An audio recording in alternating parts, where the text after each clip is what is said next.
Good evening, sir. I'm Dr. Jonathan Reed. I'm new here. I've already heard about you, Dr. Reed. I'm Milton Hooks, the ambulance driver for this shithole of a hospital. That's quite a blunt introduction, Mr. Hooks. You can call me Milton. I like to speak my mind, Dr. Reed. Perk of the job. Don't judge me, and I won't judge you. I'm not sure I understand what you're talking about. Well, I'm no doctor, but I'm pretty sure a gun can't be used as a surgical instrument. You have a keen eye. I learned to shoot during the war, and have carried one ever since. Old habits die hard. No need to explain, Dr. Reed. And if you ever need a better gun, remember, I may have something for you.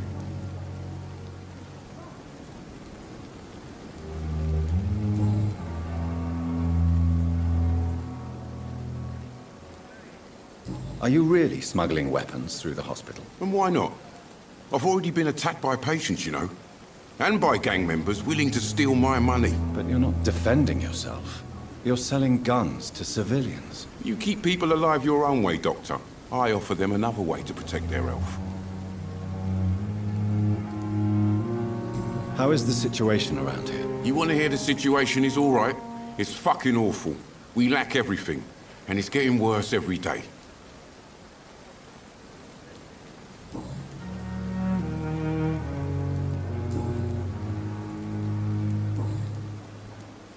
I'd like to see your goods. Wise choice, Dr. Reed. A reliable gun is what everybody needs these days. Another night of the glorious battalion of Pembroke.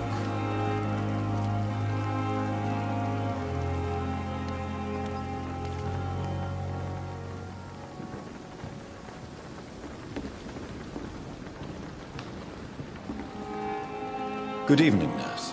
I'm Dr. Jonathan Reed, the new surgeon here at the Pembroke. Dr. Swansea has already told us about you, sir.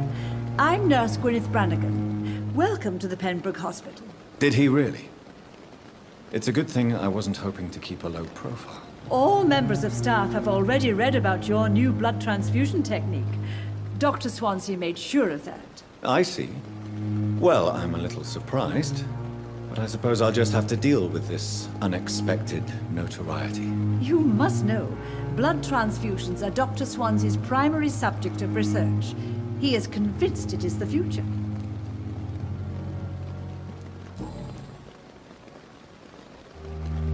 I'm not familiar with all the staff yet.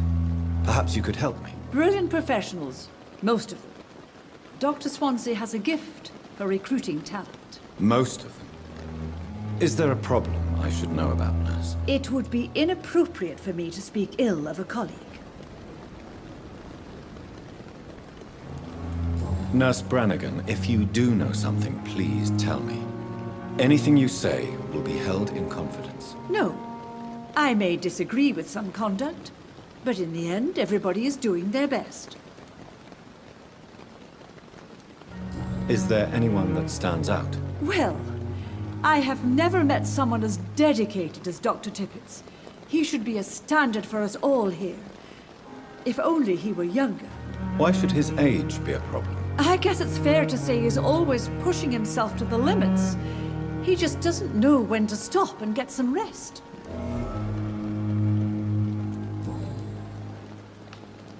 How are things here? Not good, to say the least.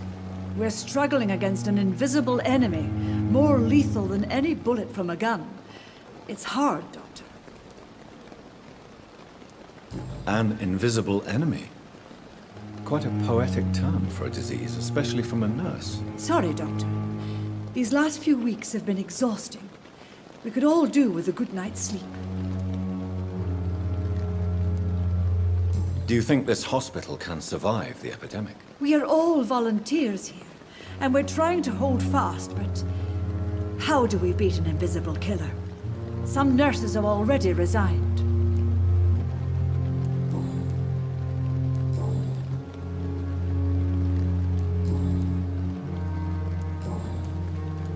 Goodbye, nurse.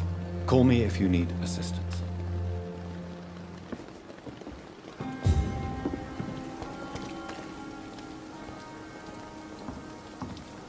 Dr. Swansea is right. This place seems perfect to conduct my research.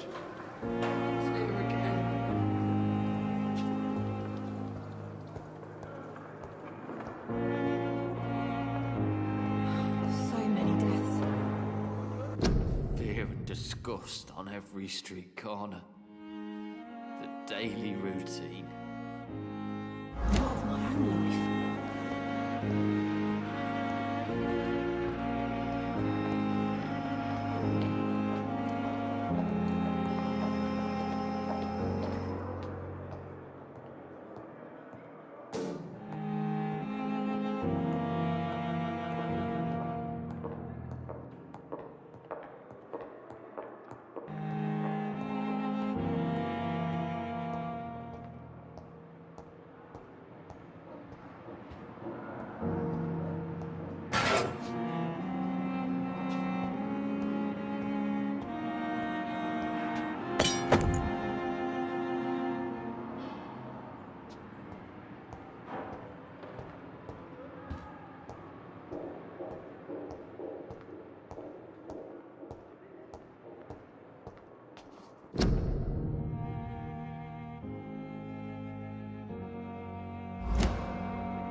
It's locked.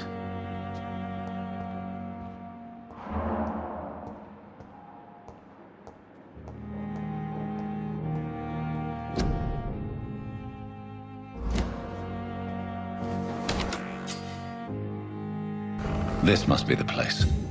It's definitely away from prying eyes. Relegated to the shadows. A kingdom of my own. At least I won't be sleeping in a coffin.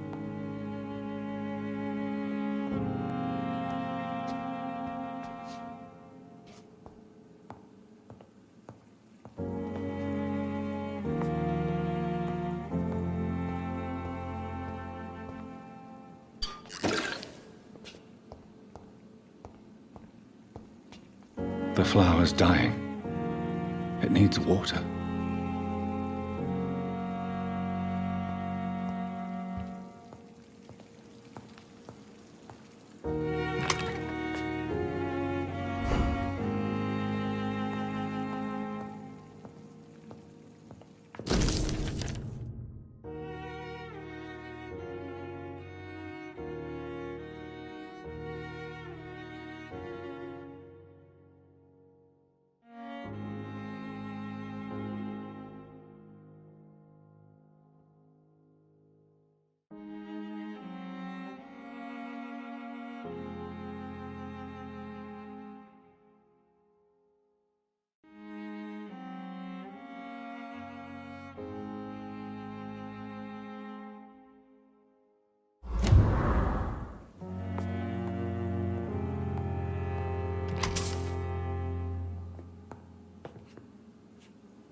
Good evening, miss.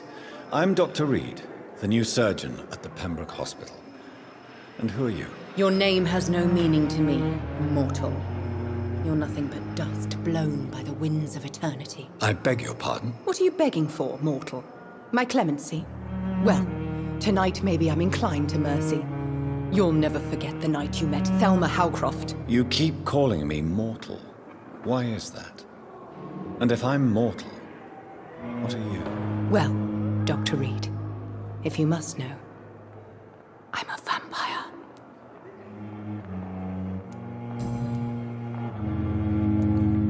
Who are you really, Miss Howcroft? I mean, apart from being a vampire. Is that not enough for you, puny mortal? What do you require? Proof of my powers? I'm curious to know who you were before becoming a vampire. No, it was such a long time ago, I don't remember. Centuries of unholy life can have strange effects on one's minds, you see?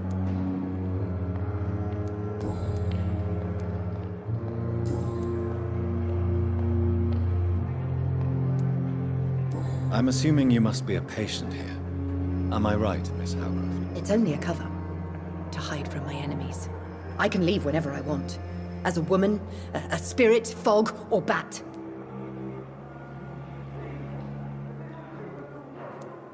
Who are these enemies you mentioned? Can you describe them? I cannot say for sure. But I sense their eyes on me from nearby. I feel them watching me every time I visit the garden near the morgue.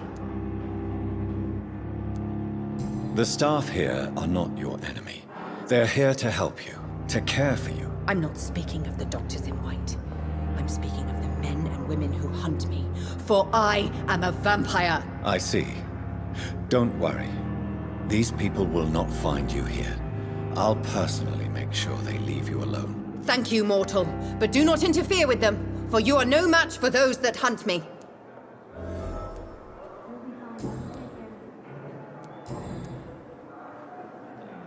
I'll leave you, Mistress of the Dark, to your nocturnal activities.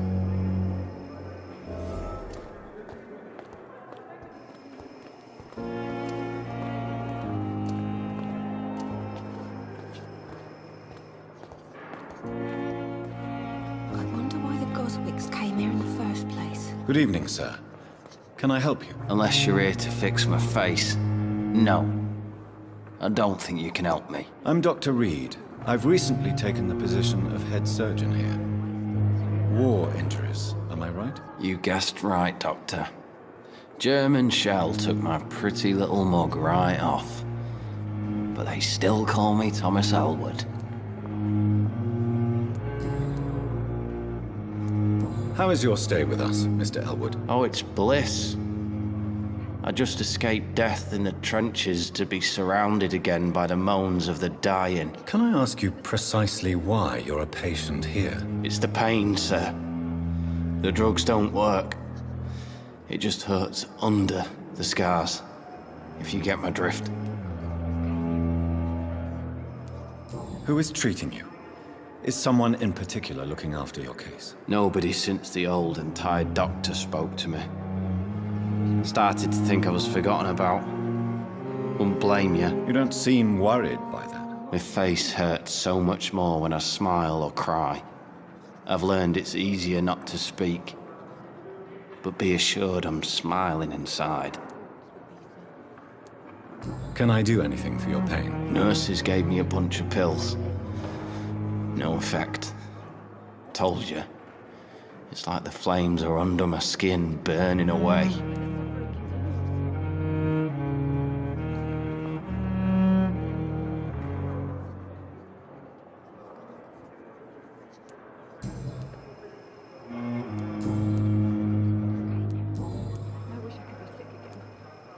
Where were you stationed, sir?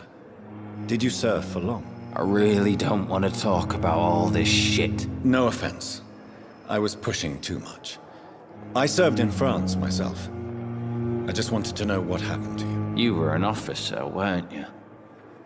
Then I doubt we fought the same war, sir. No offense.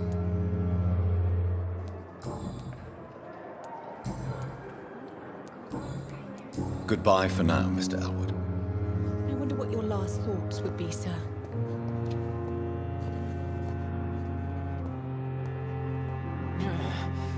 Good evening, Mr. Hampton. How do you feel? Dr. Reed, is it?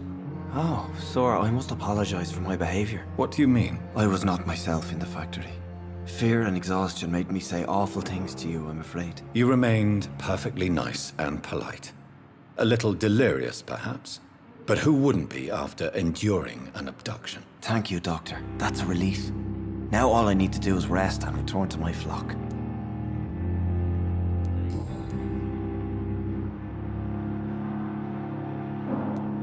How did you end up in William Bishop's den? I had received alarming news about his recent behavior. I went to his place and he refused to let me go. Why did he abduct you? William was an alcoholic. His addiction suddenly changed to blood. I don't know why. Just like a patient I met here. This Miss Hawcroft. You dared to enter this awful place alone. You're a hero, Mr. Hampton. Or a fool. I'm just a man trying to help his friends, Dr. Reed. William Bishop was a conflicted soul, searching for light.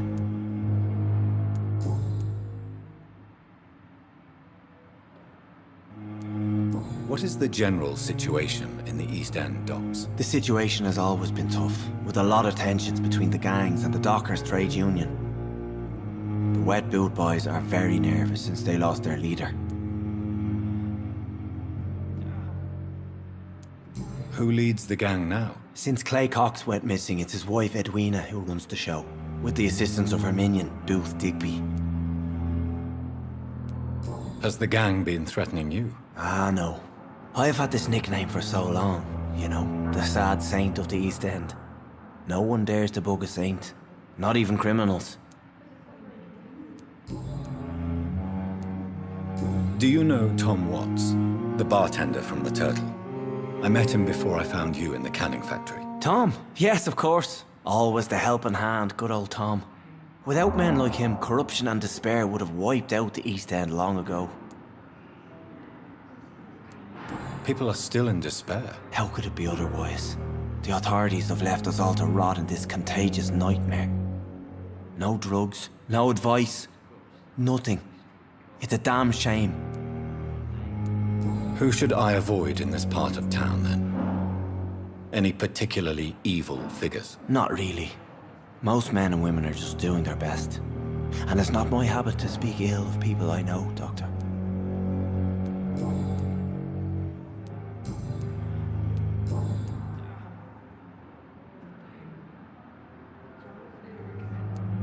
Have you made friends since you arrived? Not really, but I recognize Miss Harriet Jones. I knew her when she lived by the docks. That poor woman had such a miserable life. You never came to see her here at Pembroke? Receiving visits when sick can be an important part of the healing process, you know. We're not just bodies. You're preaching to the converted now, Doctor. To be truly honest, I thought she was dead. She left the docks many months ago.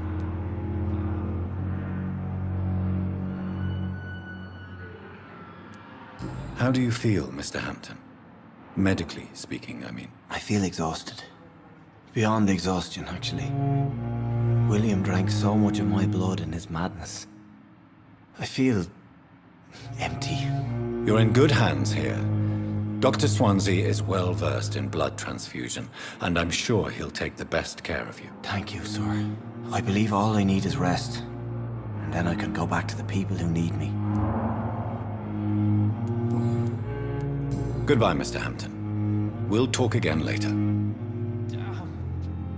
The pain. It's here again. Good evening, nurse. Good evening, Doctor. I don't think we've been introduced yet. My name is Pippa Hawkins. And I'm Dr. Jonathan Reed. Dr. Swansea has recently offered me a position in this hospital. Well, it's a euphemism that your help will be appreciated, Doctor.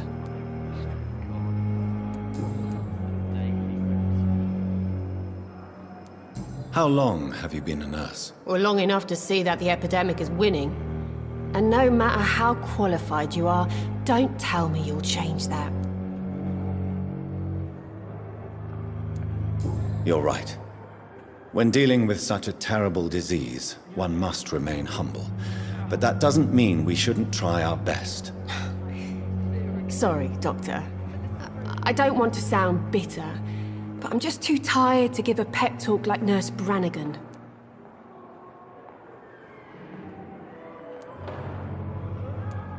How is the Pembroke staff coping with the epidemic? Well, not well.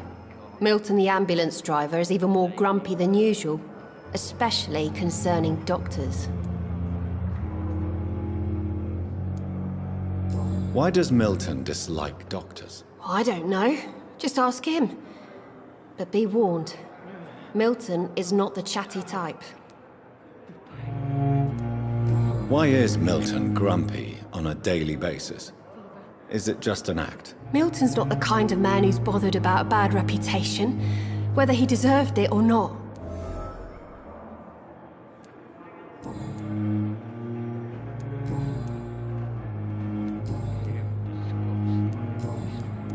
Goodbye, Nurse Hawkins. Daily routine.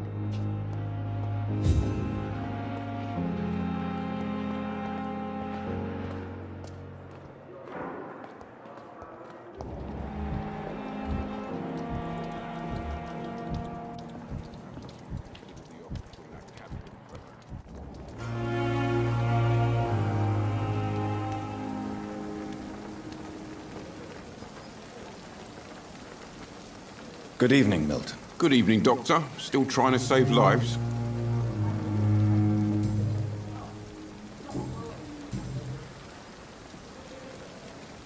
Why do you have such a mediocre reputation among your colleagues, Milton? Fuck them. Nobody knows the horrors I've seen since working here. This city was sick long before the epidemic, Dr. Reed. I know it's a difficult task, but correct me if I'm wrong. Is this not the job you are paid to do? I've seen babies left to die while their brothers were properly fed. Underage girls and boys sold to all manner of perverts. I'm sorry, I don't know what to say. Yeah, exactly. We lack words. So excuse me if I don't look on the bright side of life.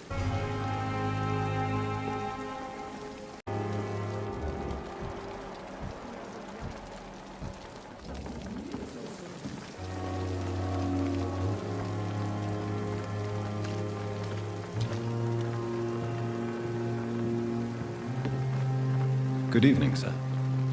So it is true. The famous Dr. Reed has joined us. I can't think of any better news during these terrible times. Do we know each other?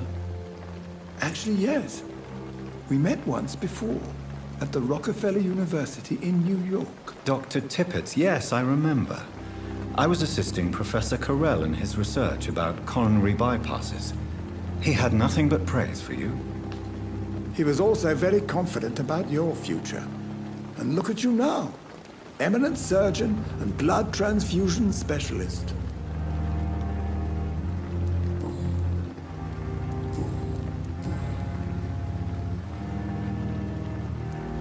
You're exhausting yourself, Corcoran.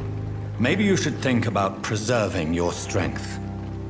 No, we must keep on healing all those poor souls. We are the last rampart before chaos. Once more unto the breach.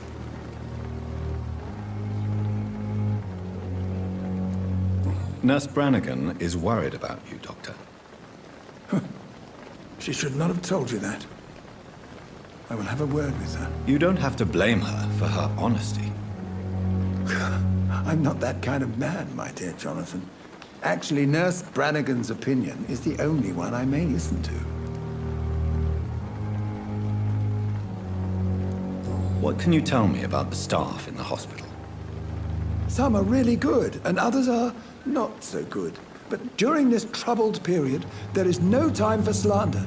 I prefer to focus on the positive character traits. Tell me more about cherished people, then. Nurse Brannigan is a pearl. She is the most helpful and dedicated nurse I've ever worked with.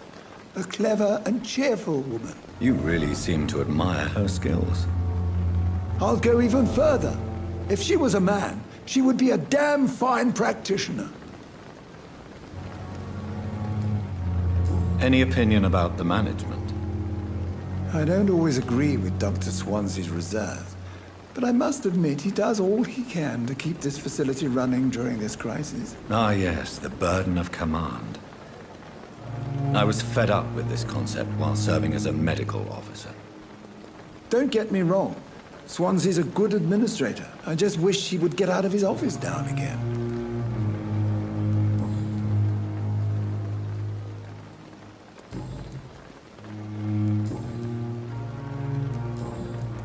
Goodbye, Dr. Tippett.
I will not let you down, my boy.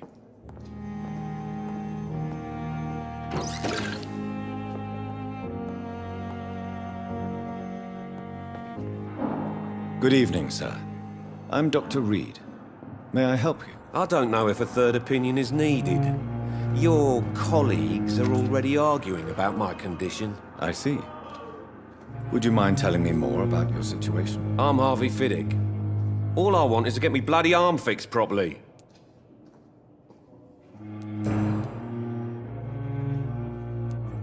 Tell me about the doctors who are arguing about your case. Strickland and Aykroyd. They both want the best for me, but there's a lot of pride there. Doctors are no different from carpenters, it seems. What do you mean? I often had professional arguments with rivals on a building site. Difference is, I disagreed about wooden nails, not flesh and bones.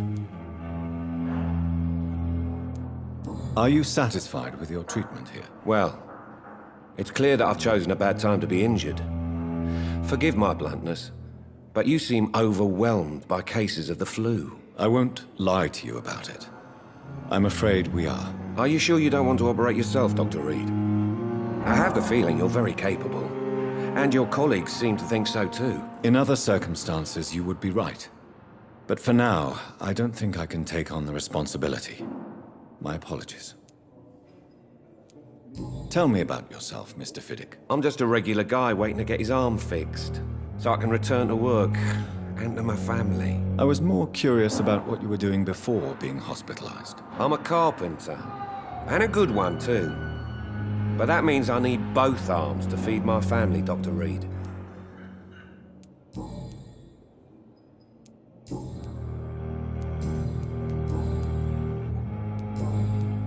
Goodbye for now, Mr. Fiddick. I'll see you later. You always knew the words to calm the children, Helen. As for me, what a blundering idiot. Good evening, sir. Doctor.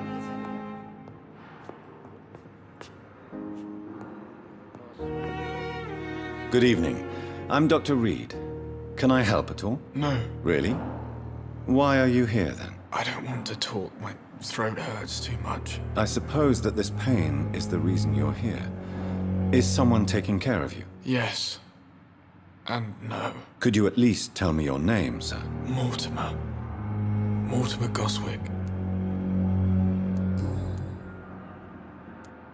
Tell me about yourself, Mr. Goswick. I don't want to talk, Doctor.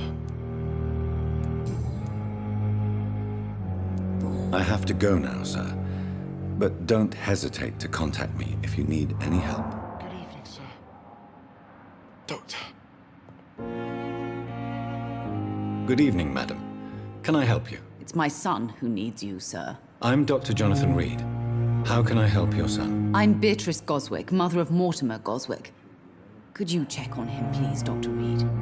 I've heard much of your talents as a physician.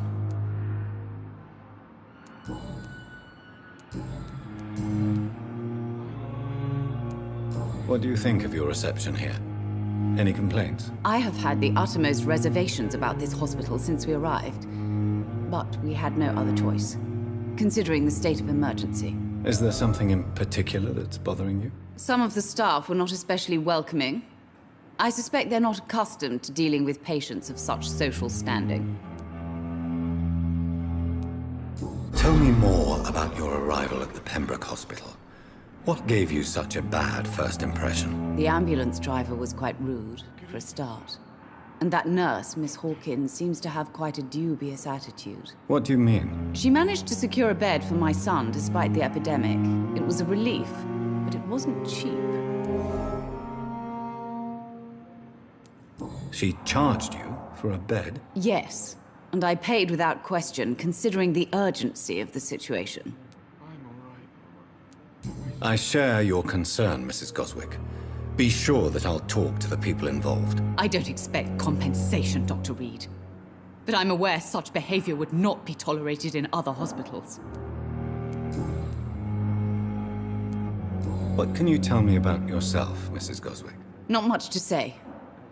Just take care of my Mortimer and I'll cover all the expenses. That's all that matters.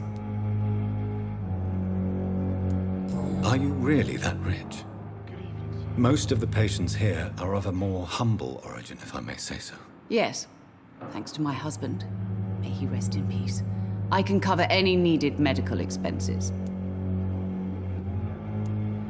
May I ask if you have an occupation, Mrs. Goswick? I'm a teacher by profession. I teach young women who are more ambitious about their futures than their families.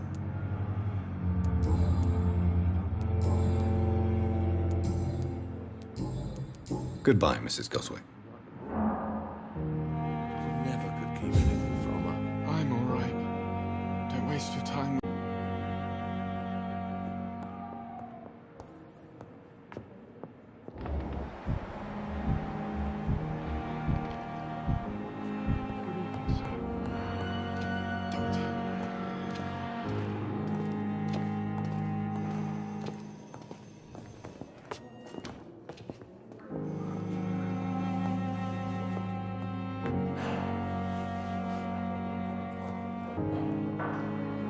Good evening, sir. I'm Dr. Reed.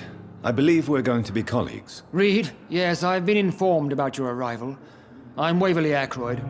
Welcome aboard, I suppose. Does my arrival inconvenience you in some way, Dr. Ackroyd? Let us just say that I don't particularly share Dr. Swansea's enthusiasm for hiring you. What we need here are reliable professionals, not overrated dabblers.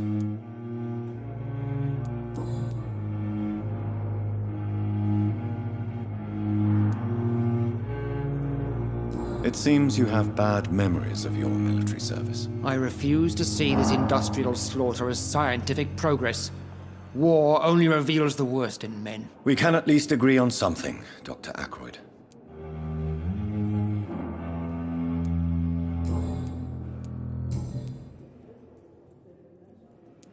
Since your tenure in this hospital is longer than mine, perhaps you can tell me more about this place. Let's just say I'm tired of the carelessness around me. I have always respected the skills of Dr. Swansea, but over time, his enthusiasm has become displaced. Carelessness? Exactly what are you talking about? We're here to save lives. The people who trust us are not volunteering for experimentation. They're here to be healed. I don't intend to run any radical experiments, Doctor.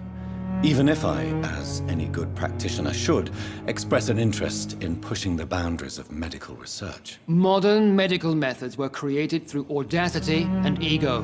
But there are rules in our line of work, and they're here to protect our patients.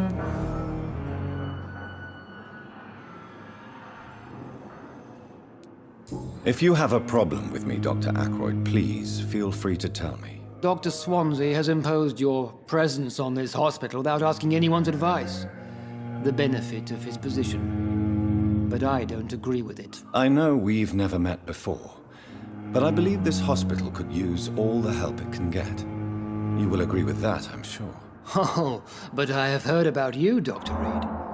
Of course, you can't say the same about me, since I have not wasted my time courting the press.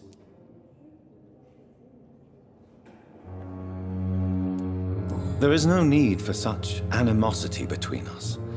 Don't you think the epidemic is already enough to deal with? That is one point we could agree on. And that is precisely why I want to be sure that you will be of help to this hospital, instead of a burden.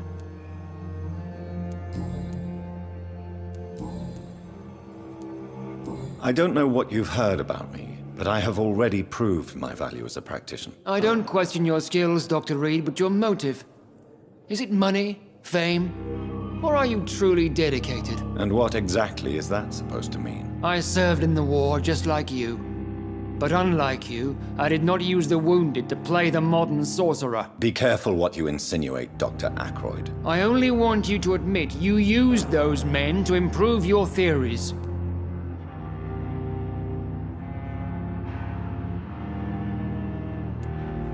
This is ridiculous.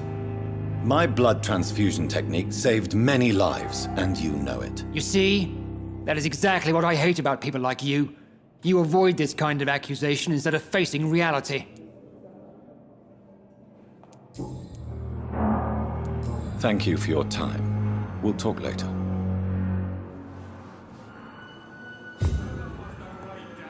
Blaming me will not further your agenda, sir. How long is it going to take to fix me properly? A month? A year? You have the right to disapprove of our methods, and you will kindly apologize when you're feeling better.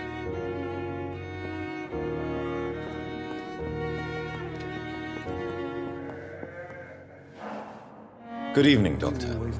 I believe we're going to be working together. Dr. Reed. Dr. Swansea informed us of your arrival, but I could not dare to believe we'd have such good fortune. Such an honor, sir. Thank you. And you are? I am Thoreau Strickland, Dr. Thoreau Strickland. I'm a great admirer of your work, Dr. Reed.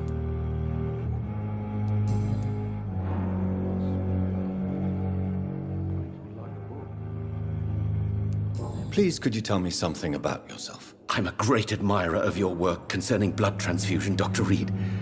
I run my own experiments. I'm convinced it's the future. I based my technique on my mentor's research. He helped me perfect my method. What is yours? I'd rather not talk about it. For now, it's just theories and first approach. My process is purely experimental. And unsuccessful. As long as you're cautious and methodical, you may remain empty-handed, but you won't fail. You're not the first one to warn me, but I am convinced knowledge is the main weapon against the ravages of this epidemic. What made you choose to be a doctor? I'm not ashamed to admit you and your work have inspired me. I am honored to have the opportunity to work by your side.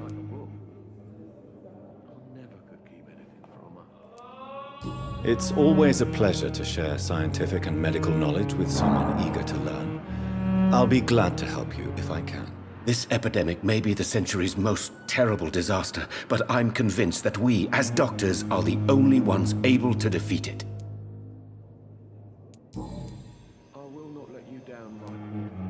What do you think of Dr. Ackroyd's aversion to modern medical methods? It's a shame he's so narrow-minded. Dr. Swansea taught me that science is about exploring uncharted territory. I'm convinced that's true. With the influenza and all that's going on, you should put your differences aside, don't you think? Why is it so difficult to work together? I believe that if Dr. Ackroyd had been the one to discover the transfusion process, he would be the first to recommend its use. So you believe it's just a question of jealousy and pride? Dr. Ackroyd is as proud as he is blinded by his obsolete concept of medical science.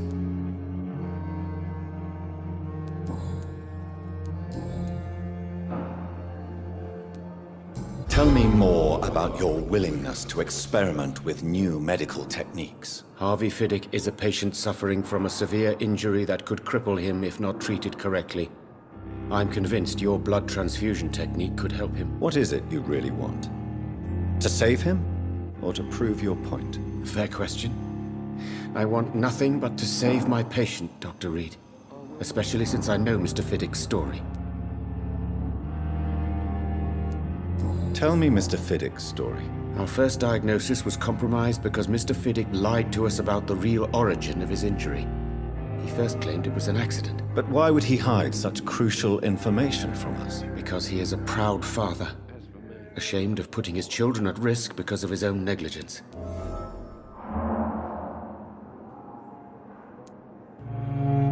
This personal involvement could also appear to be a lack of impartiality. You must know that a good surgeon must remain neutral. I agree.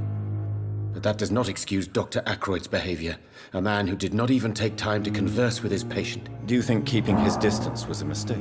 All I know is that I'm taking care of human beings with desires, hopes, and fears. Not some biological machine comprised of blood, bones, and flesh.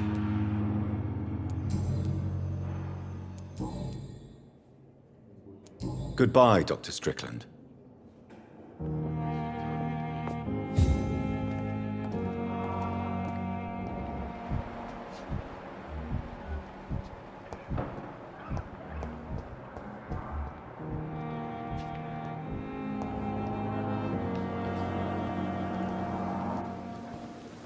Thelma Howcroft said she was being watched by vampire hunters. Where are they hiding? I should investigate.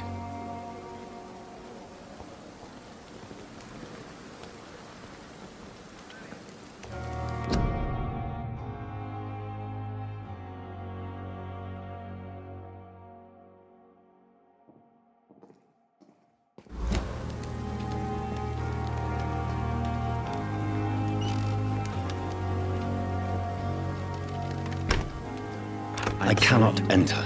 Plain and cold medical bench, sir. I understand you must be very angry about this unfair situation. I managed to arrange to have you buried in the same mass grave as your wife. I hope that might help.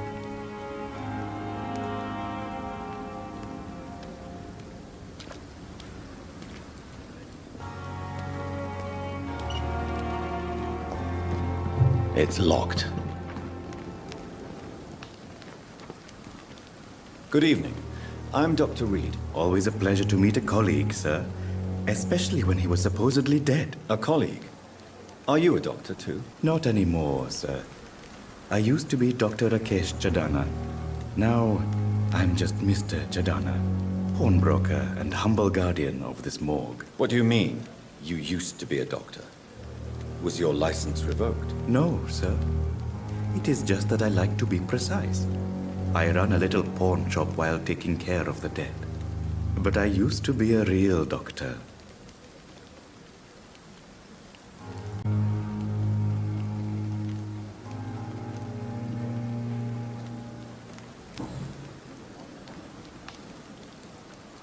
Do you work here alone? Yes, very easy work, sir.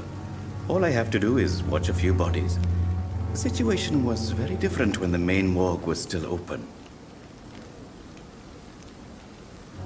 Why do you have to watch these bodies? Because these poor fellows have no names. We keep them in case someone comes looking for the missing. Sadly, very rarely happens. Why close the hospital's main morgue? It was for sanitary reasons after the beginning of the epidemic. Cadavers had to be moved to the nearest mass grave.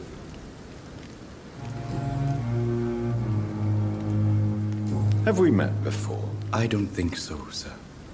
Why? When we first talked, you said you were glad to meet me since I was reported dead. Funny story, sir. Your sister came here a few nights ago. You were missing, and she was looking for your body. She must be very relieved now.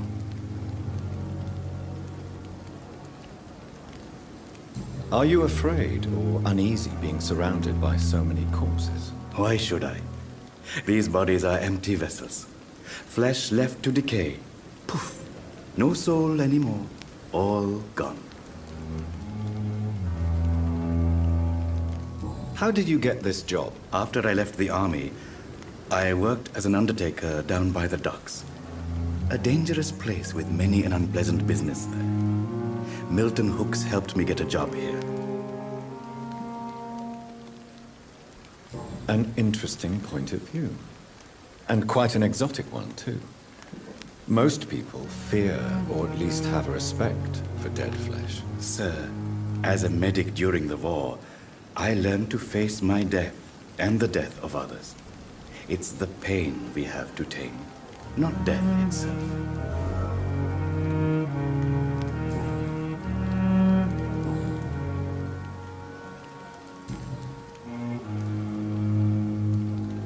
Since you're not afraid of dying, do you believe in life after death, Rakesh? No. I believe we must do all the good we can while alive. For our time is short, and the obstacles are endless. Do you think you would enjoy immortality as a concept? I don't think so. Don't mistake me. I love life, and I'd like to live a long life.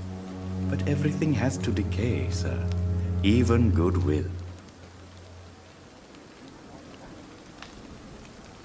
Do you really believe goodwill cannot last? As I said, sir, everything decays.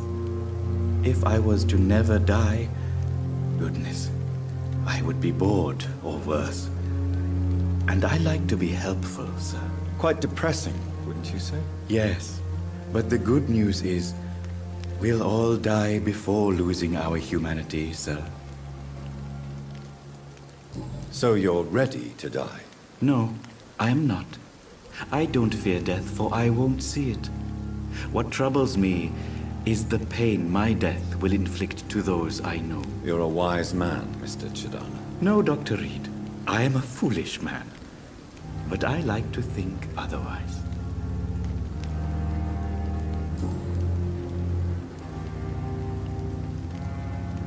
A pawnbroker? I expect you get all types of people here. Yes, sir. All kind of people. For I sell all kind of goods. What kind of goods? With the quarantine, it's not always easy to buy things. So I trade. I exchange. Some people sell, some others buy. I like to help.